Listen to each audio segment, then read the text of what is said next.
Habíamos quedado en el hueso de la ulna. Este hueso de la ulna, o denominado también cúbito, es un hueso largo, diaficiario, que igualmente se compone de dos extremidades. Vamos a habilitar el apuntador.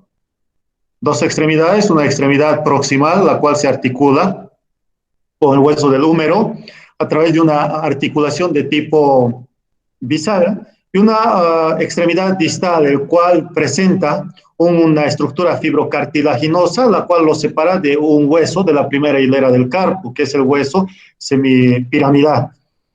Entre estas dos estructuras se extiende el cuerpo bastante delgado, de forma piramidal, y gracias a esta estructura es que presenta tres caras, una cara anterior, la cual lo estamos viendo, sobre la cual se va a extender en esta cara un músculo flexor, es el músculo flexor común de los dedos, que no únicamente ocupa esta cara anterior, sino también va a ocupar este borde medial o interóseo como parte de la cara posterior. Presenta también otra cara, la posterior, y finalmente una cara la cual mira hacia el hueso del radio, que es la cara medial o cara interósea. Entre ambas caras se forman los bordes, que tienen las mismas denominaciones que la anterior, que son un borde anterior, un borde posterior y un borde interóseo. Se lo denomina así este borde interóseo porque la membrana interósea se extiende por ella, en todo este borde. Sin embargo, presenta también una particularidad, y es que no inicia en toda su extensión del hueso ulnar, ya que se distribuye inferior a una protuberancia en la cara anterior, que es la tuberosidad del cúbito esta. Desde esa zona es que se va a extender ese borde medial, por lo cual hacia proximal como hacia distal no va a contener membrana interósea. Si nosotros seccionamos en esta porción a nivel diaficiario el hueso, vamos a ver esta característica. Tiene una gran corteza ósea, que es esta acá, y una médula, si bien está individualizada, es delgada. Bueno, en sus caras anteriores como posterior, medial y en los bordes se insertan diferentes músculos y de acuerdo al tercio en el cual lo veamos. Si dividimos en 3 tercios, en esta cara anterior, el tercio proximal, en el tercio proximal se va a insertar el músculo pronador cuadrado acá, que comparte inserción con el hueso del radio. Igualmente, hacia su plano medial de esta cara anterior, se extiende o se inserta un cuarto del músculo flexor profundo de los dedos, que no solamente va a estar en esta porción, sino también va a abarcar este tercio medio, como también la cara medial y el borde interóseo. En la cara posterior se va a insertar un músculo bastante pequeñito, que es el músculo anconio, inmediatamente por debajo de la piel que forma el codo. La cara medial va a brindar inserción al músculo braquial, fibras del músculo braquial, que se dirigen hasta la tuberosidad del radio desde el húmero. Igualmente, esta pequeña porción de la cara medial va a estar directamente en contacto con la piel que se encuentra en la flexura del codo. Y esta piel es bastante laxa, es decir, si ustedes se tocan en este momento pellizcando con su dedo índice y pulgar, van a extender, es decir, van a traccionar como si fuera una liga hacia arriba, y esto se debe a que se encuentra la fascia antebraquial, que es una estructura de tejido conectivo que envuelve a los músculos de la porción anterior y el plano superficial de esta región antebraquial. Los bordes igualmente permiten la inserción para algunos músculos que se diferencian de estos 2 tercios superiores. En este tercio inferior, sobre todo a nivel de la cara anterior, se va a insertar el músculo pronador cuadrado, acá abajo. El pronador redondo está arriba y el pronador cuadrado está acá abajo. Junto con el pronador cuadrado, inmediatamente por debajo de él, se van a extender los tendones del músculo flexor profundo de los dedos, en esta cara anterior. Y en la cara posterior vamos a encontrar al músculo flexor cubital del carpo, en la cara posterior. Anterior, flexor profundo de los dedos, y posterior, flexor cubital del carpo. En esta parte también distal, a nivel de su borde interóseo, va a existir un conglomerado de tendones, sobre todo tendones de músculos flexor profundo de los dedos, superficial como profundo de los dedos en la cara anterior, y posteriormente a este borde interóseo, los extensores superficial y profundo de la mano. Cabe destacar que en la parte proximal del cúbito se encuentra una estructura bastante amplia, que no es la cabeza. A diferencia del radio, la cabeza del cúbito se encuentra... Doctor. ¿Sí? ¿Sí? ¿Te escucho?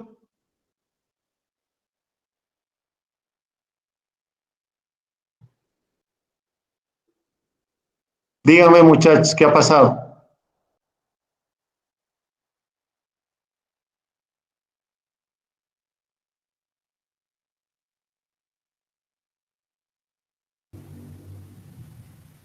¿Pueden escucharme, Gaby?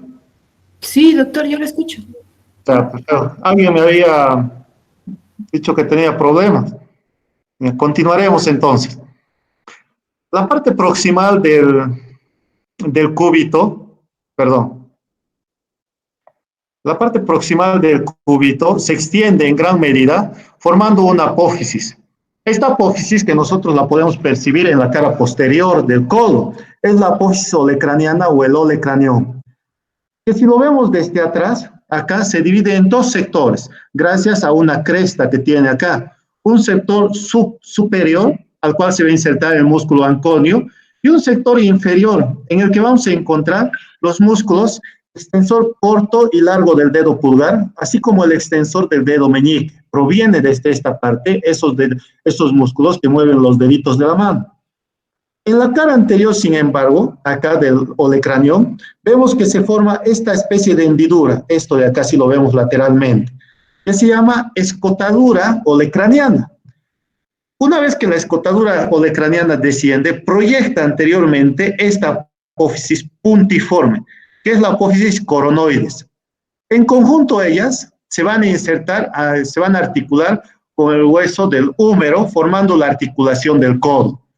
Van a estar envueltas no solamente por su cápsula articular, sino que van a tener un conglomerado de ligamentos que provienen desde músculos del brazo, como por ejemplo el bíceps braquial, el músculo braquial y posteriormente el músculo tríceps braquial a través de sus tendones que lo envuelven. Cabe destacar igualmente que en esta zona se va a encontrar las fascias que envuelven a estos músculos, como la fascia sobre la cual se extiende la piel.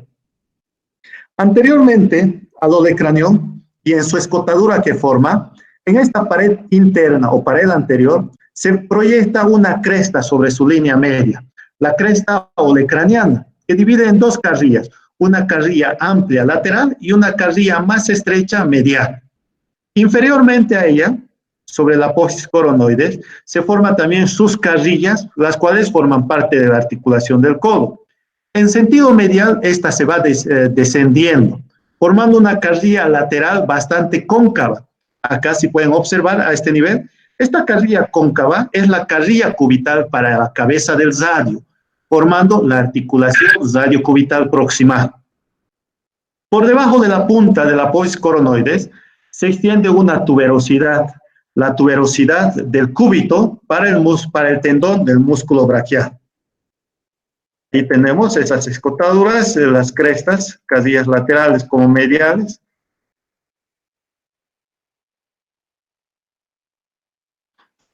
Distalmente podemos encontrar esta estructura que al igual que en el hueso del radio, va adelgazándose, pero en este caso se proyecta una estructura redondeada, lisa, cubierta por tejido fibrocartilaginoso, denominada la cabeza del cúbito. En la cabeza del cúbito no se articula de manera directa con los huesos de la primera hilera del carpo, de la articulación de la muñeca. Con la única estructura ósea que puede guardar o que guarda contacto de manera indirecta a través de su cartílago es con el hueso piramidal.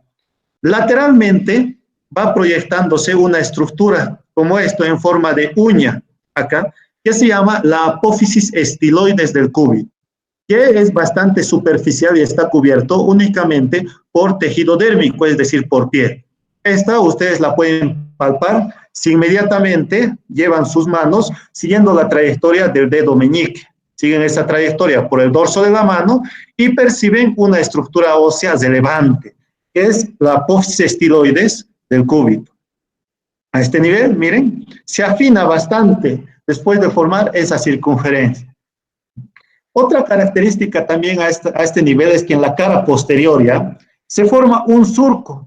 Este surco representa la impresión del tendón del músculo extensor cubital del carpo, que provenía desde la parte postero superior de este mismo hueso. Deja una impresión bastante notoria a ese nivel. A nivel medial, de la apófisis estiloides, a este nivel, discurre una membrana. Esta membrana representa la extensión del ligamento cúbito-carpiano que va a ir desde la articulación de la muñeca. Bueno, estas son las superficies de inserción de los músculos, pero con relación a los músculos profundos, ya que los superficiales provienen desde arriba, desde el hueso humeral, y van a insertarse a nivel de los huesos del metacarpo o las falanges. Si vemos a este nivel, los músculos del antebrazo se dividen básicamente en 3 grupos y cada uno de estos se vuelve a subdividir. Los músculos de la región anterior representan al grupo anterior de músculos del antebrazo y estos están divididos tanto en superficiales como profundos. Estos músculos de la región anterior del antebrazo son músculos exclusivamente flexores, que quiere decir que llevan su mano hacia arriba en posición supina, lo llevan hacia arriba.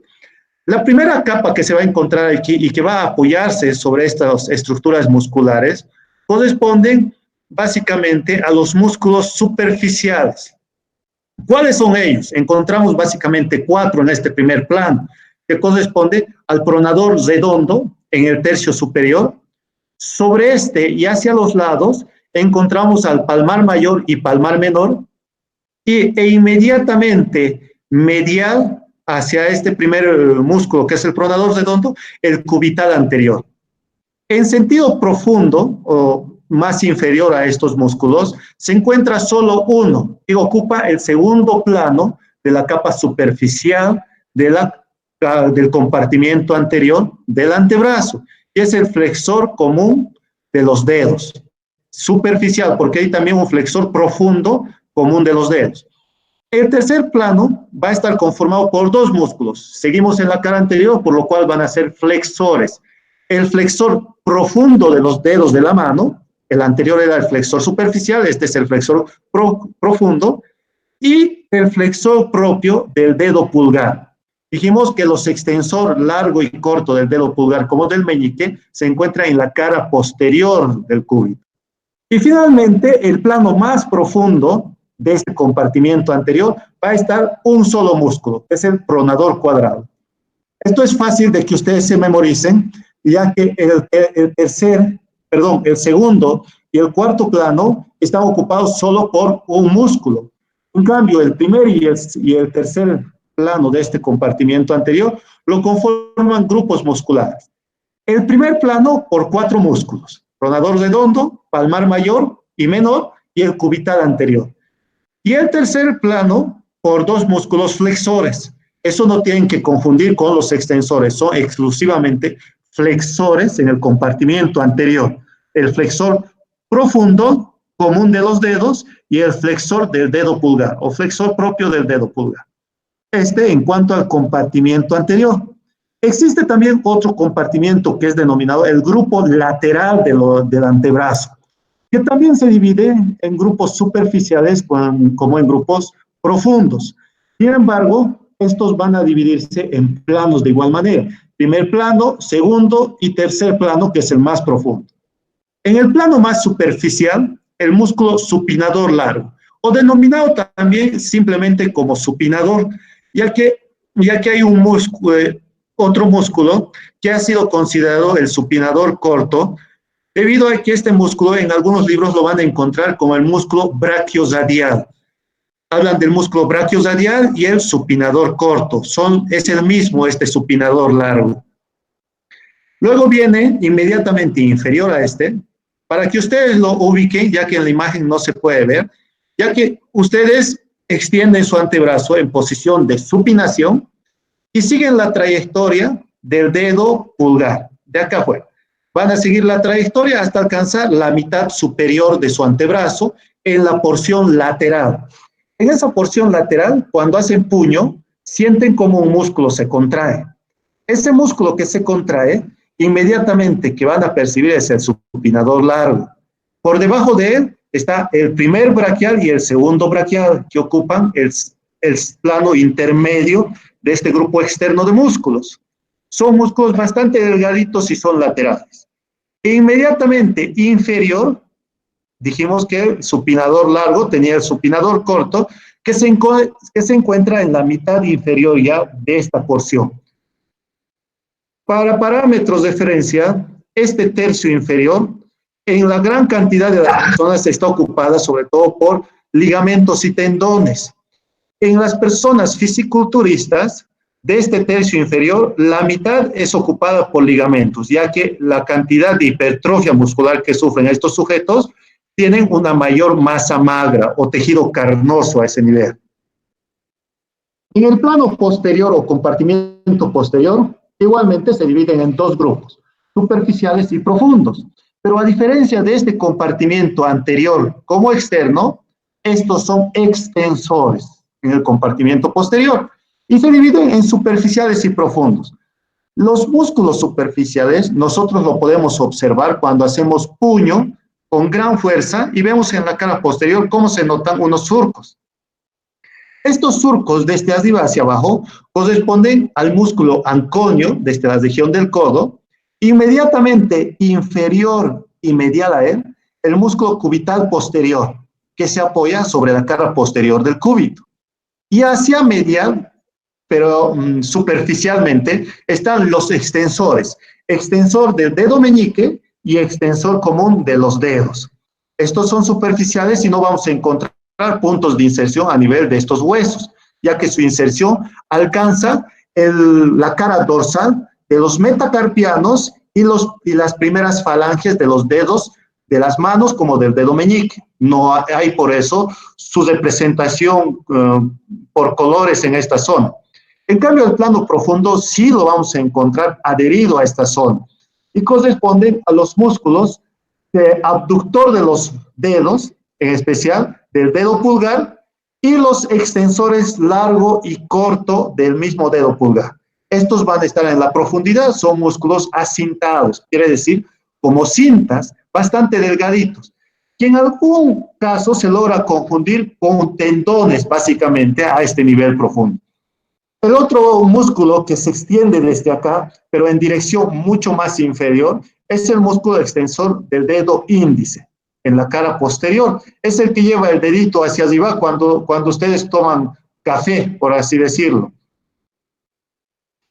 Los canales radiales, ya lo habíamos mencionado, por el cual discurren los extensores radial corto y largo del carpo, como el extensor cubital del carpo, los extensores corto y largo del pulgar. Los huesos del antebrazo no reflejan ninguna obstrucción cuando nosotros lo estudiamos por radiografía, ya que se los puede ver inmediatamente, tanto en las visiones anteroposteriores como en las vistas laterales, de acuerdo en qué posición se encuentre el antebrazo. Las fracturas de este nivel son muy frecuentes, sobre todo a nivel de este tercio distal. Aquí está la articulación de la muñeca. A este tercio distal es muy frecuente las fracturas, ya que, como hace un momento les mencionaba, existe una gran cantidad de ligamentos y tendones, y no está tan protegido como esta porción proximal, donde existe masa magra, tejido muscular. A ese tipo de fractura, miren, comúnmente cuando compromete un hueso, va a comprometer al que se encuentra al lado, es decir, a los dos huesos comúnmente participan en una fractura.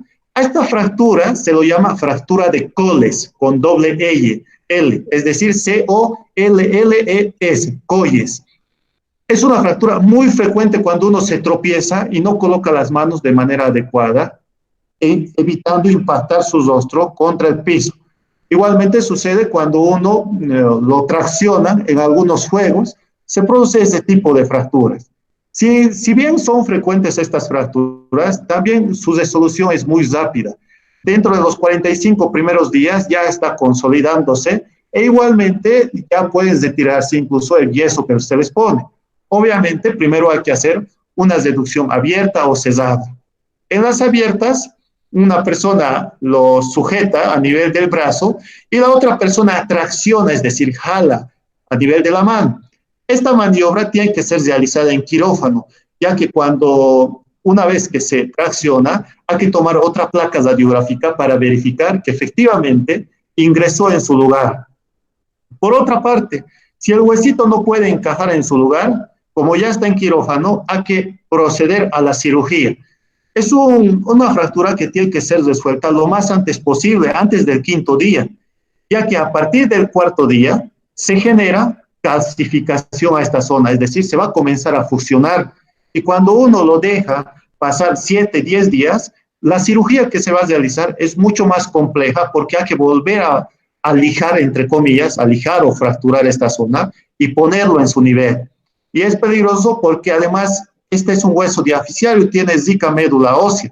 Así que esto también va a tener una tendencia a la infección. Una osteomielitis podría provocarse si no se realiza una intervención quirúrgica inmediata. Vean, se ponen diferentes elementos metálicos de platino, titanio, etcétera, y se tiene que fijar con pernos. Si no se fijaría con pernos, pues lamentablemente se mueve esto y tiende a desarticularse y volver a esta estructura de acá.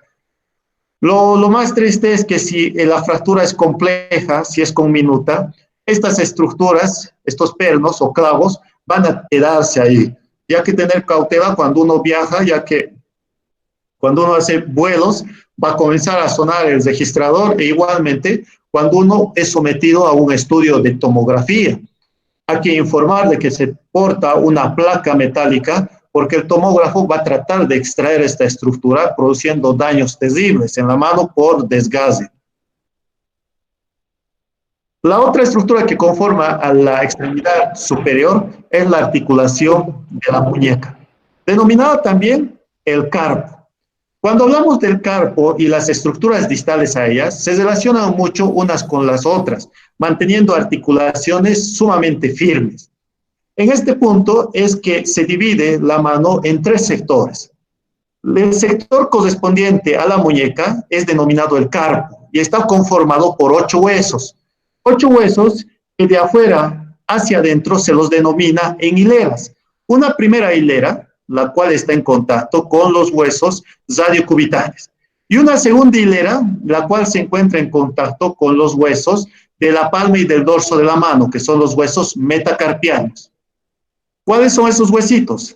De la región radial hacia la región cubital corresponde al escafoides, semilunar, piramidal y pisiformes, que conforman la primera hilera. La segunda hilera, igualmente de afuera hacia adentro, conforman el trapecio, trapezoide, grande y ganchoso. Los nombres que se los da a cada uno de ellos se debe de acuerdo a la forma en que tienen estos huesos. Tienen una articulación bastante particular y es de tipo plana sinovial entre ellas. Otra de las características de estos huesitos es que todos van a presentar 6 caras y las vamos a describir uno por uno. Entonces ellos conforman la articulación de la muñeca o la articulación carpiana. Las otras estructuras óseas que ocupan básicamente la palma como el dorso de la mano son los huesos metacarpianos. Son 5 huesitos metacarpianos estos y son denominados huesos también diaficiarios o largos. Estos huesitos se enumeran de afuera hacia adentro como primer, segundo, tercer, cuarto y quinto metacarpiano. No tienen un nombre particular como estos otros. Posteriormente a ellos vienen otro conjunto de huesos que se encuentran en los dedos. Y a estos huesos se los ha denominado las falanges. Según la Target, como también lo hace Moore, la descripción de estos corresponde a la falange proximal, la cual hace contacto directo con los metacarpianos, una falange intermedia y falange distal. A excepción del dedo pulgar, en el cual solo se encuentran 2 falanges, la falange proximal y la falange distal. Grabowski, y al igual que Tórtola, hacen mención de otras denominaciones a estos huesos, como por ejemplo la falange, falangina y falangeta. que son denominaciones exclusivamente de estos autores. Vamos a comenzar primero con los huesitos que se encuentran a nivel del carpo. Son huesos, entre estos 8 huesos no existe movilidad, eso tiene que quedar claro. Sin embargo, a nivel proximal, a este nivel, sí existe movimiento y se produce debido a la articulación radiocarpiana. La articulación radiocarpiana lo conforma el radio con el escafoides y el semilunar, ya que el hueso ulnar no está directamente articulado con el piramidal debido a que existe un tejido fibrocartilaginoso que se antepone a ellos. Las otras estructuras, en la mayor parte de sus caras, presentan carrillas articulares que los van a unir a sus huesos o a vecinos, tanto adyacentes, suprayacentes, como también subyacentes a ellos, es decir, tanto hacia arriba, hacia abajo, como a los lados se van a articular con los diferentes huesos que están en ellos y van a formar superficies cóncavas, sus denominadas carrillas articulares. Ahí están los huesitos que se señalan, la fila inferior, la fila anterior. Los huesos del carpo, la primera hilera que corresponde al escafoides, es un hueso bastante irregular. Se consideran a todos estos huesitos huesos sesamoideos porque son irregulares y presenta el hueso escafoides una particularidad. Su cara superior va a formar una estructura convexa, bastante circunferencial, la cual se articula en la cara inferior del radio, en la fosa escafoidea lateral que tiene una forma cuadrangular. Está tapizada por cartílago articular, el cual le permite cierto grado de movilidad, en especial de flexión-extensión, con una leve, atenue movimiento de aducción y abducción. Inmediatamente inferior a su cabeza se encuentra una proyección anterior superior, que es el tubérculo escafoideo. A través de este tubérculo escafoideo se extienden los tendones provenientes del músculo extensor superficial y extensor profundo de los dedos de la mano. Inmediatamente inferior a este tubérculo vamos a encontrar 2 carrillas articulares. Una carrilla articular anterior, que es sumamente angular, y una medial, la cual va a articularse hacia el hueso semilunar, medialmente. Estas carrillas, sin embargo, tienen otra forma cuando uno se los ve medialmente. Tienen una formación lunar, la cual se va a articular con el hueso semilunar, y inferiormente una superficie cóncava. Medialmente se va a articular, como había mencionado, con el hueso semilunar e inferiormente y hacia el plano medio con el hueso grande de la segunda hilera del carpo. Distalmente a ella, hacia acá, va a presentar dos escotaduras que se unen en conjunto para articularse con los 2 primeros huesos laterales de la primera hilera del hueso del carpo, que es el trapecio y el trapezoide. En una placa radiográfica lo vemos de esta forma. El siguiente huesito corresponde al hueso semilunar y se debe a este nombre a que tiene una forma de semiluna, como pueden ver acá. Presenta una cara supero anteriormente convexa que se va a articular con el radio a este nivel, a nivel de su cara inferior en la escotadura semilunar. Presenta una cara lateral, la cual va a permitir articularse con huesos de la segunda hilera, como es el hueso del grande y el ganchoso, a este nivel. Inmediatamente lateral a él se encuentra otra de las carrillas articulares. ¿Para qué hueso? Para el hueso escafoides que anteriormente les había mencionado, que es este hueso lateralmente. Ambos huesecitos, como es el escafoide y el semilunar, en su cara medial van a lograr articularse uno con el otro, de manera que forma una articulación plana sinovial que no permite el movimiento entre ambas estructuras. Además de que van a estar fijadas por el ligamento escafo-semilunar. El otro hueso del carpo corresponde al piramidal. Este hueso presenta una base bastante amplia, de forma triangular, donde se inserta un ligamento, el denominado ligamento triangular, sobre esta cara, que es la cara superior. Inmediatamente anterior a esta cara superior, se va y lateralmente al mismo, se va a articular con este huesito, con el hueso semilunar, a través de su carrilla articular semilunar. La mayoría de las carrillas articulares reciben el nombre de los huesos con los cuales se articula. Inferiormente presenta una escotadura. Escotadura porque es bastante profunda esta carrilla, la cual permite articularse con el hueso del ganchoso, acá. En sentido externo, presenta una superficie articular redondeada, semicóncava. Acá se va a articular con el hueso del pisiforme. Es el único huesito el cual no se articula con los huesos del radio ni del cúbito, el hueso pisiforme. Y va a articularse con este hueso que es el piramidal. Tampoco se va a articular el pisiforme con ningún hueso de la segunda hilera. Esta primera hilera de huesitos, los tres fundamentalmente, logran formar una estructura en forma de arco o canal, que tiene mucha importancia ya que entre medio de ellos, al formar este surco, permite el paso de un nervio, el nervio mediano que viene desde la cara medial del brazo. Este es el hueso pisiforme y tiene la estructura de un pescadito, una cabeza amplia y una porción lateroposterior que parecerían las aletas de la cola de un pescado. Es en esta estructura donde se forma una carrilla articular, que precisamente es para el hueso piramidal con el cual únicamente hace contacto. Sin embargo, en su cara lateral, hacia acá, discurre el tendón del músculo abductor del meñique. Este músculo, el abductor del meñique, es aquello que levantan, en especial cuando ustedes tratan de tomar un café y levantan el dedito, y es gracias al músculo abductor del meñique. Inmediatamente superior al paso de este músculo se forma un canal. Este canal sirve para la trayectoria del músculo flexor cubital del carpo, que viene desde la profundidad y el tercio proximal en la articulación radiocubital. Desde arriba proviene ese músculo hasta irse hacia el músculo, hacia los huesos del metacarpo.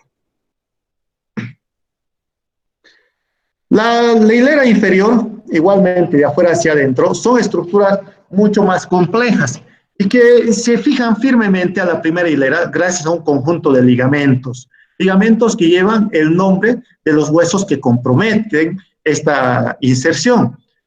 A nivel del hueso del trapecio, tiene una estructura trapezoidal, como dice su nombre, con una base superior y un vértice inferior. Va a presentar seis caras. La cara superior, llamada también cara dorsal, acá arriba, la cara dorsal, presenta un tubérculo de inserción para los ligamentos que provienen desde el músculo extensor superficial como profundos de la mano. La cara lateral, hacia acá, la cara lateral, es bastante rugosa y irregular, debido a que por allí ingresan una serie de arterias o vasos nutricios. Su cara medial, hacia esta zona, la cara medial, es articular para el hueso trapezoide, para el siguiente hueso de la primera hilera. Igualmente en esta cara medial se forma una escotadura acá, esta que sirve de inserción para el segundo metacarpiano, es decir, el metacarpiano del dedo índice. En la cara palmar, la cual es la cara inferior básicamente, presenta diferentes surcos para los músculos flexores.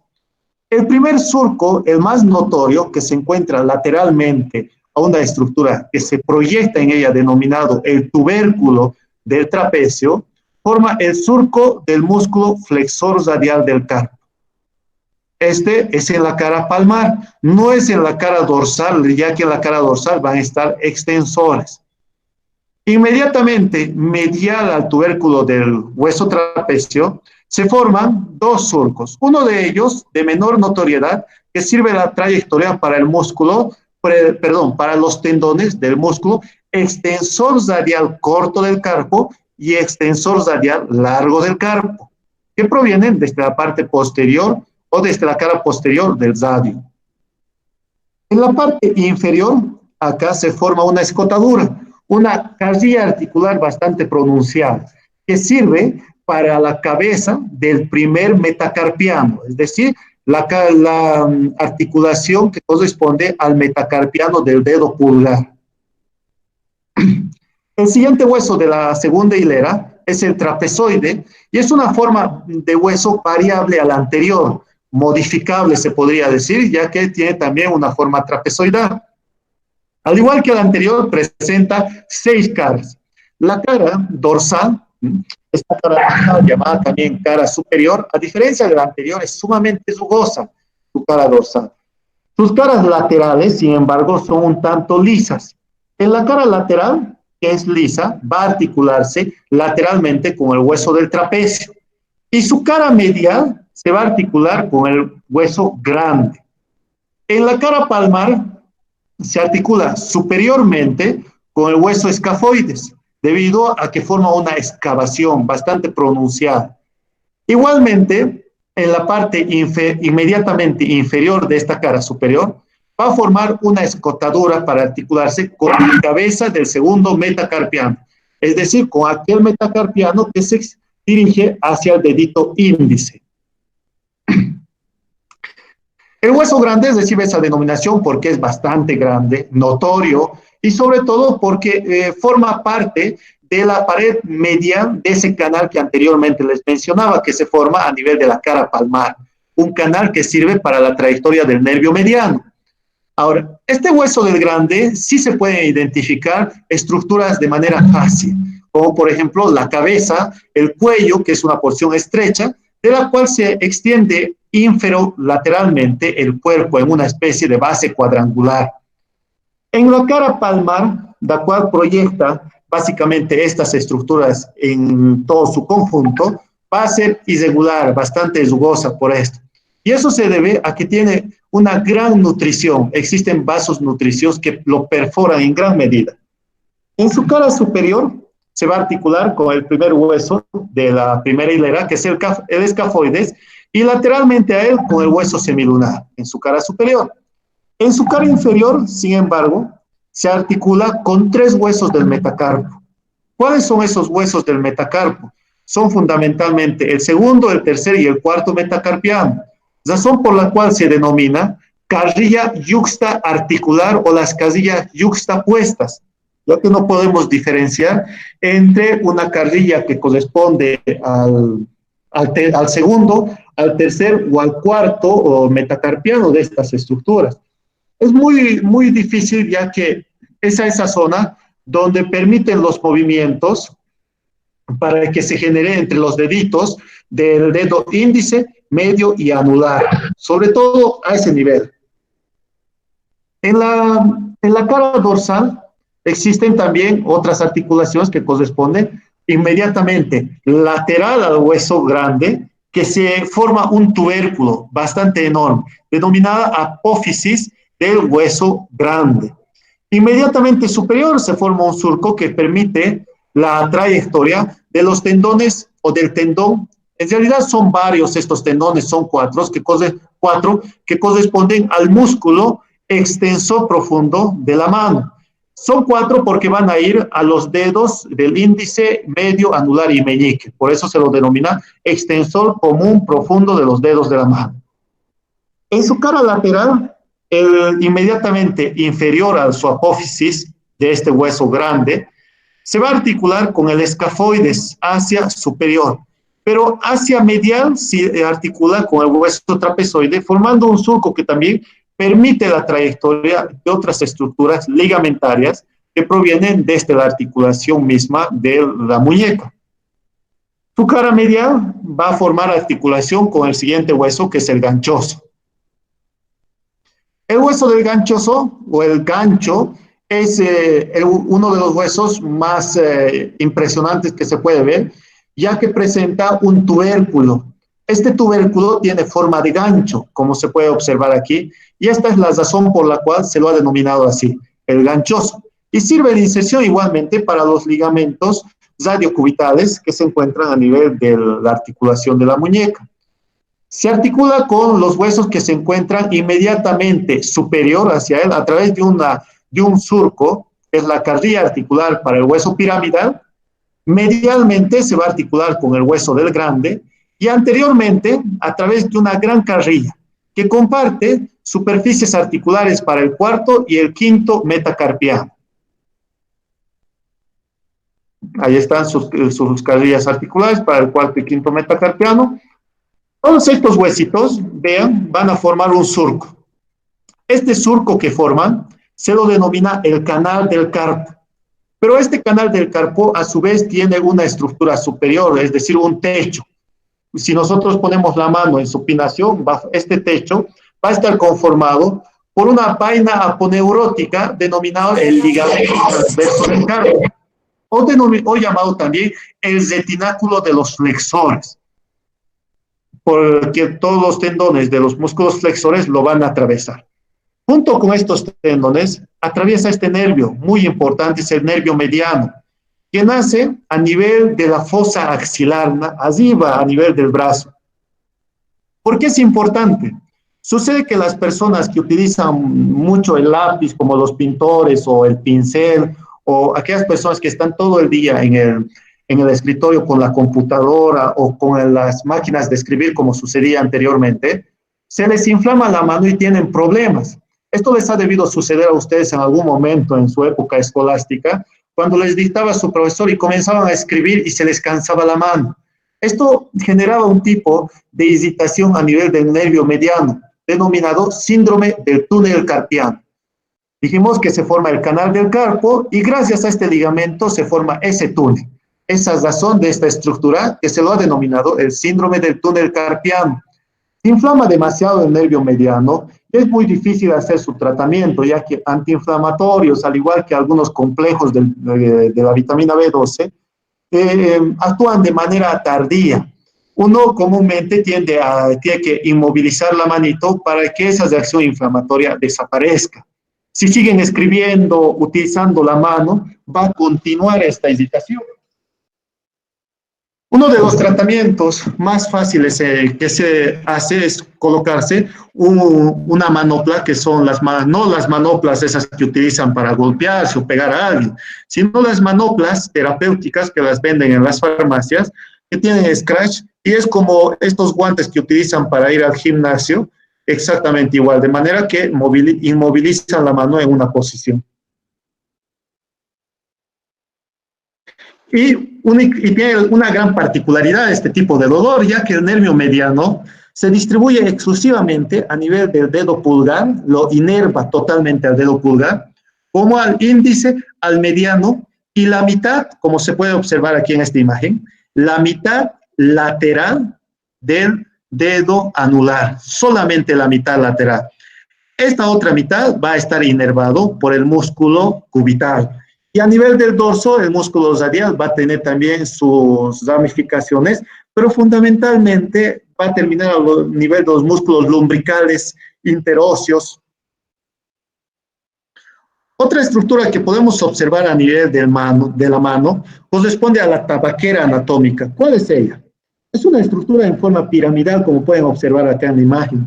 Si ustedes extienden la mano, sobre todo el dedo pulgar, hacen una aducción notoria, y lo extienden, aducción y extensión, se forma esta fosita de forma triangular y se denomina la tabaquera anatómica debido a que es un término sobre todo anglosajón, ya que los anglosajones ocupan esta tabaquera para poner el tabaco, de ahí proviene el nombre, pedazos de tabaco que ponen para luego masticarlo. ¿Qué estructuras lo conforman? Son básicamente tendones extensores del dedo pulgar. Acá están. Entre el extensor largo del dedo pulgar y el extensor corto del dedo pulgar. Tiene también su importancia ya que dentro de esta tabaquera anatómica discurre una rama, la rama superficial del nervio radial. Y cuando es comprometido, igual produce un síndrome doloroso a nivel del dorso del dedo pulgar como del dedo índice, al cual inerva esta estructura. Inmediatamente inferior a la tabaquera anatómica, discurre la arteria radial, una arteria sumamente de un calibre bastante notorio, que si ustedes van a percibir en ese sector inmediatamente inferior a la tabaquera, perciben el pulso, y es donde comúnmente ustedes toman la frecuencia del pulso Cuando lleguen a, o tal vez ya les han enseñado esto en soporte básico de vida, y luego más adelante en semiología lo van a medir toda su vida de hoy en adelante. Vamos a ver la distribución cuando hablemos en vascularización inmediatamente. Bueno, los huesitos del metacarpo tienen esta particularidad, son huesos largos, porque tienen un cuerpo, tienen dos extremidades, una extremidad distal, una extremidad proximal, son en número de 5, correspondientes con cada uno de los dedos, y se los denomina de afuera hacia adentro, que 1, 2, 3, 4, 5, quinto metacarpiano, segundo metacarpiano. Presentan 4 caras, todos ellos presentan 4 caras, una cara dorsal, acá arriba, la cual forma el dorso de la mano, una cara palmar, a ver, una cara palmar, la cual mira hacia la palma de la mano, una cara lateral, la cual mira hacia afuera, al referirme hacia afuera, mira hacia donde termina el radio, una cara medial, la cual mira hacia el plano sagital medial. Presenta además de ellas una base. Esta base se articula sobre todo de diferente manera con los huesos de la segunda hilera del carpo. Bueno, este primer metacarpiano, que corresponde al dedo pulgar, es sumamente pequeño a diferencia del resto de los huesos del metacarpio. El tipo de articulación que forma con la segunda hilera está directamente relacionado con su hueso vecino, que es el hueso el trapecio. Sin embargo, no posee una carrilla articular que lo vincule firmemente a esta estructura. El segundo huesito, este sí presenta una carrilla articular para articularse con el tercer metacarpiano. Este va a permitir que de esta manera formen una estructura que permite un movimiento en cierto grado, tanto de flexión como de extensión. En sentido distal, hacia acá, se va a ofrecer una superficie redondeada, bastante convexa, para articularse con la primera falange del segundo dedo, es decir, con el del dedo índice.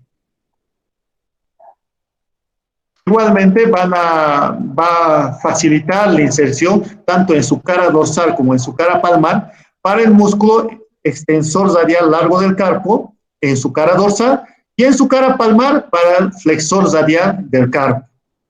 El tercer metacarpiano va a presentar 2 carrillas articulares hacia acá, hacia los lados, ya que se articula con el segundo metacarpiano y con el cuarto metacarpiano. Presenta 2 carrillas articulares, a diferencia del segundo metacarpiano, que solo presenta una carrilla articular a este nivel.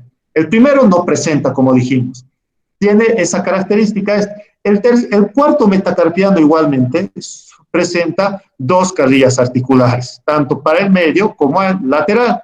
Y este último metacarpiano solo presenta una carrilla articular. Por otra parte, el tercer metacarpiano va a brindar inserción para el músculo extensor radial corto del carpo a nivel de su dorso. A nivel dorsal ofrece esa inserción. También entre estos huesitos, entre sus caras mediales y laterales, se insertan otros huesos entre cada uno de ellos, que permite la aducción de la mano. Son los músculos interóseos. Hacia dorsal vamos a encontrar los lumbricales que permiten la abducción, es decir, el efecto contrario a estos. El quinto metacarpiano, como les había mencionado, solo presenta una carrilla articular y ofrece también una apófisis, la cual permite la inserción del músculo extensor cubital del carpo a nivel de su cara dorsal. Estas son los diferentes lugares de inserción de cada uno de los músculos que logran alcanzar estas estructuras, que varía tanto en su cara dorsal como en su cara palmar. En su cara dorsal van a ir los extensores y en su cara palmar flexores y en su cara dorsal extensores. Noten cómo a nivel de la base tienen una estructura plana. Van a poseer sus cartílagos articulares que le permite cierto grado de movilidad con la segunda hilera del carpo. Entonces aquí ya comenzamos a hacer 3 diferencias. La primera hilera, que forma la articulación radiocarpiana, tiene movimiento. Y la segunda hilera que forma la articulación carpo-metacarpiana también tiene movimiento.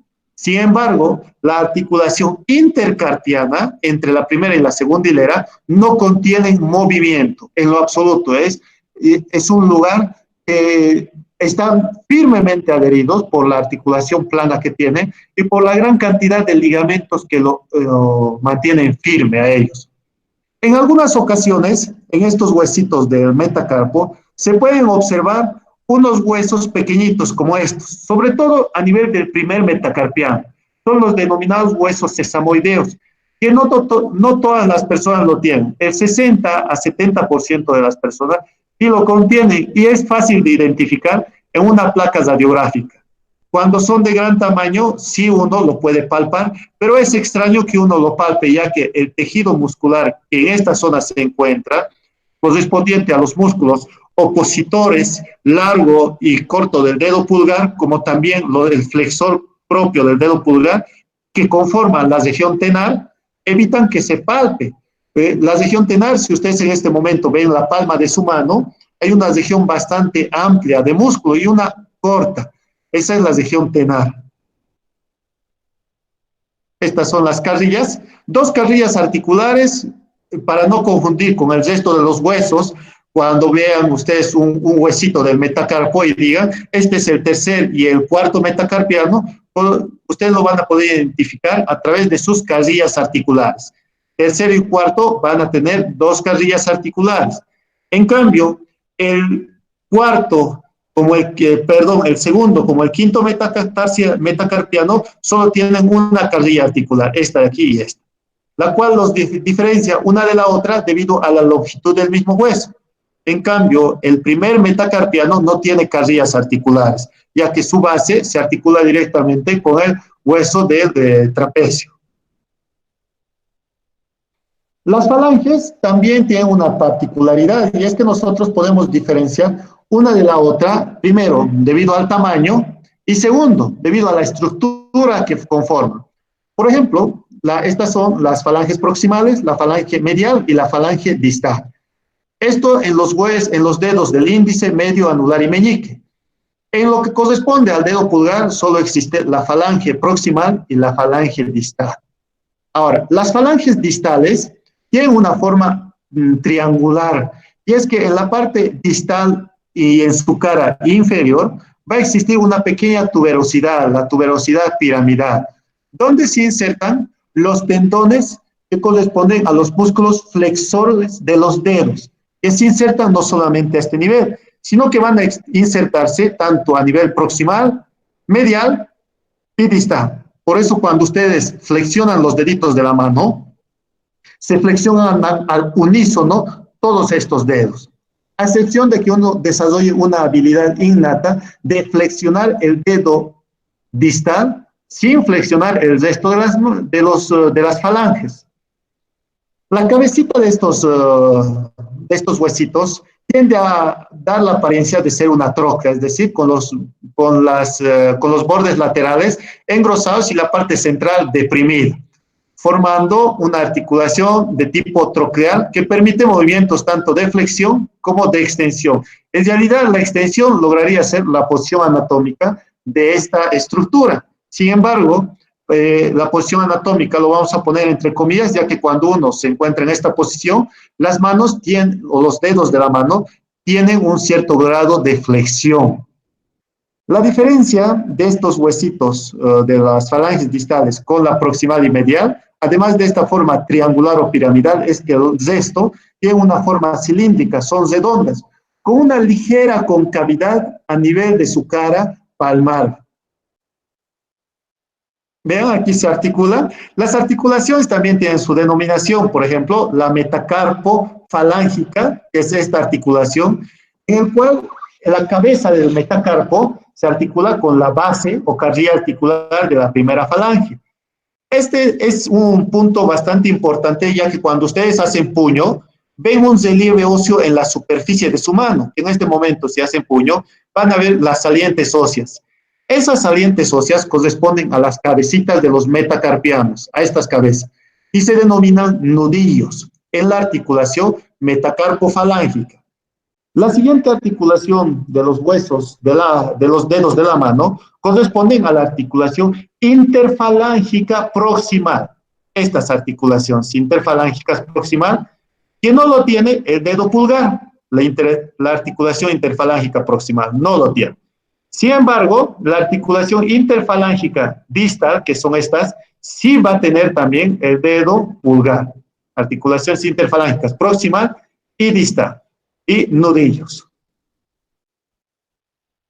Entre las articulaciones puede existir un aumento de volumen, el cual es muy notorio en las personas que tienen enfermedades reumáticas, sobre todo la gota y la artritis reumatoidea.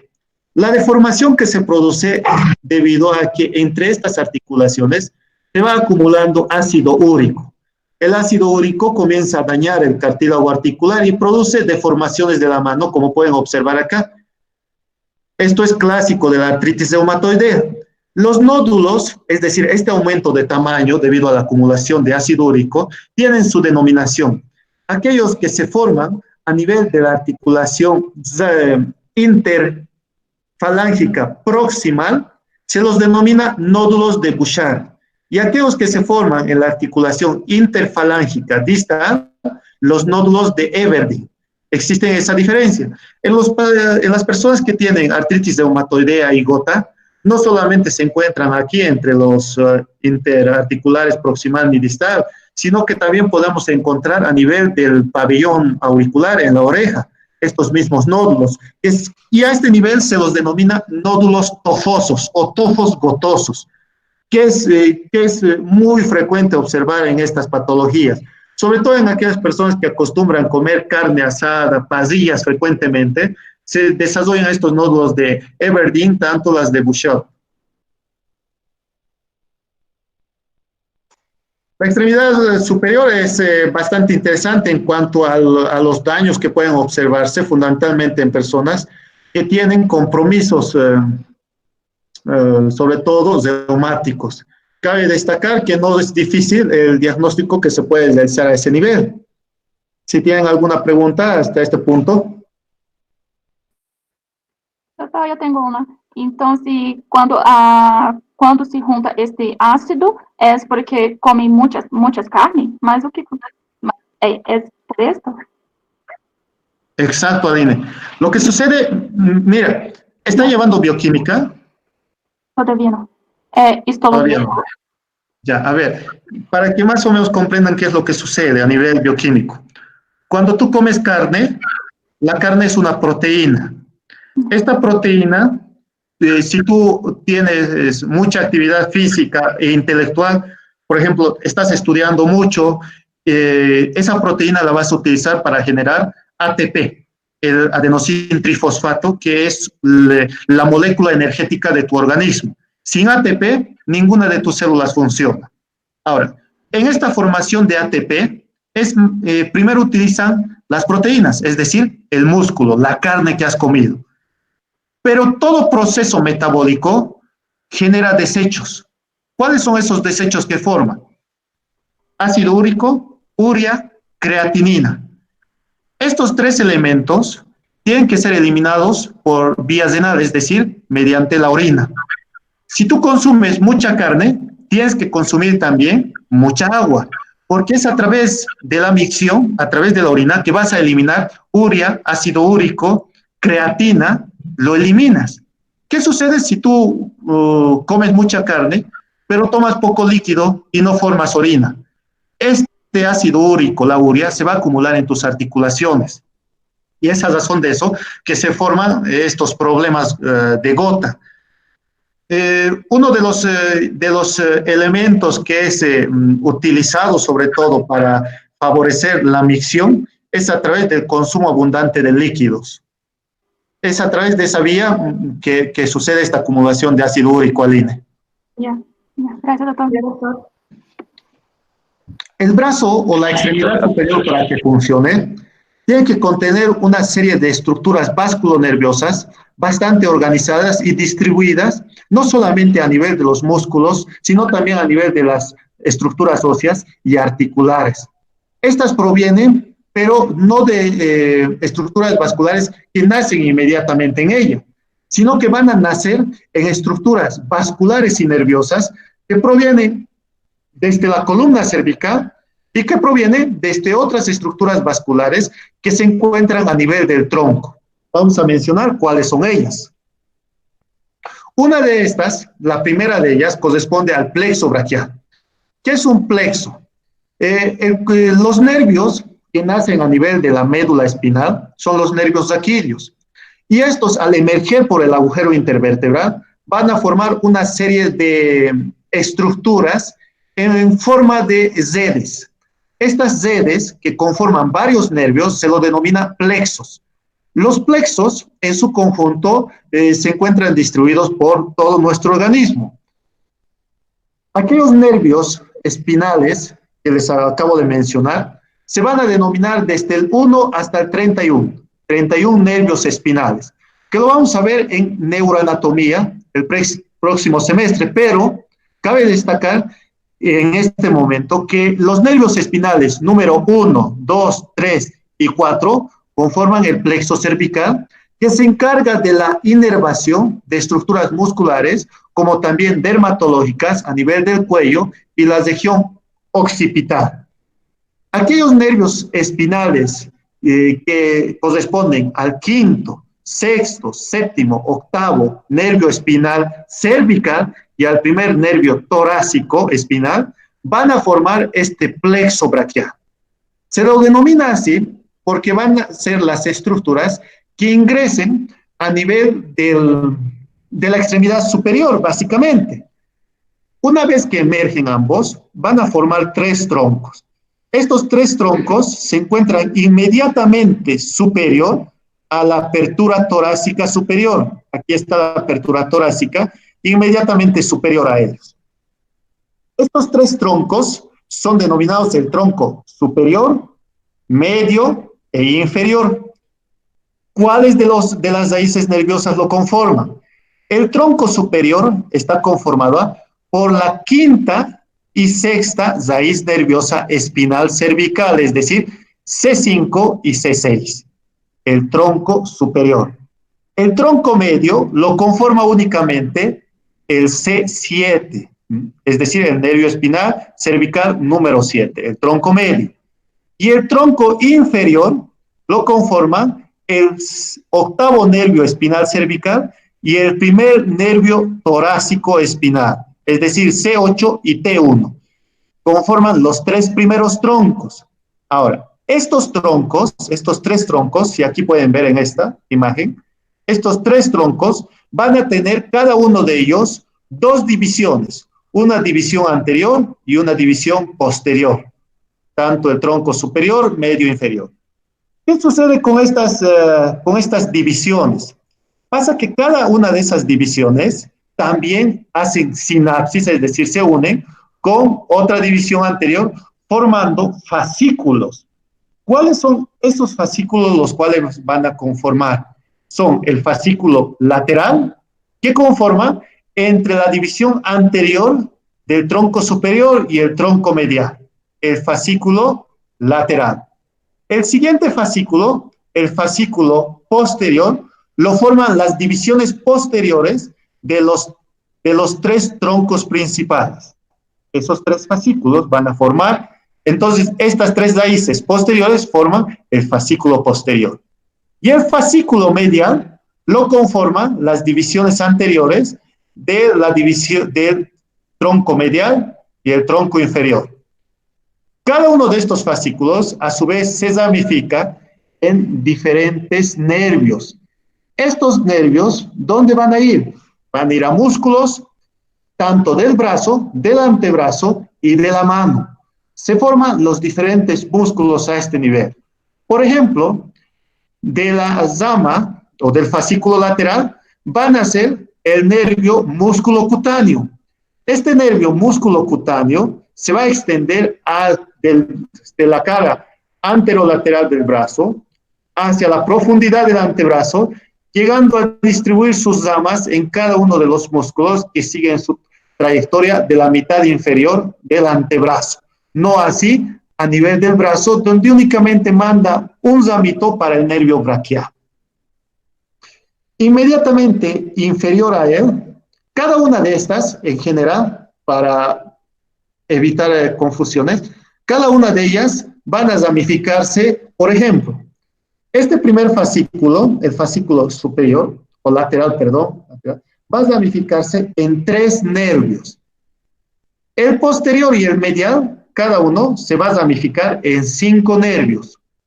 Ahora, estas ramificaciones, estos nerviositos que ya forman, como ven acá, sus 3, 4, 5 ramificaciones, van a lograr alcanzar la fosa axilar.